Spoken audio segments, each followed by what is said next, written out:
আমরা যে দৃশ্যটা ভিডিও বা ভাইরাল হতে দেখেছি, আসলে এখানে কি ঘটনা ঘটেছিল? ভাইয়ের একটা শ্যুট ছিল, দিয়ে ওইখানকার একটা ধারাবাহিক টিভি সিরিয়াল, ওইটা হচ্ছে আপনার মাশরাফি জুনিয়র নামে একটা টিভি সিরিয়াল। তো ওইখানে ভাইয়ের একটা শ্যুট ছিল, তো আমি ভাইয়ের সাথে গিয়েছিলাম ওইখানে। তো হয়েছিল কি যে হঠাৎ করে ভাইয়ের পুলিশের ড্রেস ছিল, সব কিছু সেট আপও ছিল। তো ওই যে মাথার মধ্যে একটা আইডিয়া আসছে যে না, একটা কন্টেন্ট আমাদের জন্য বানাই নিয়ে যাই। তো এর আগেও একটা কন্টেন্ট করছি, তো একটা পুলিশের সাথে একটা কন্টেন্ট আসলে করা দরকার।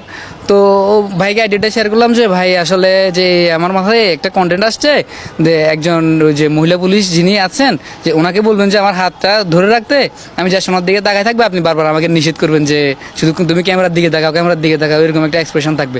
তো বলছিলাম হ্যাঁ ঠিক আছে। তো ওইখানে আসলে বিষয়টা হচ্ছে কি, তো আমি আর উনি ছিলাম, তো মহিলা পুলিশকে আমরা অনেকক্ষণ খুঁজে পাই নাই।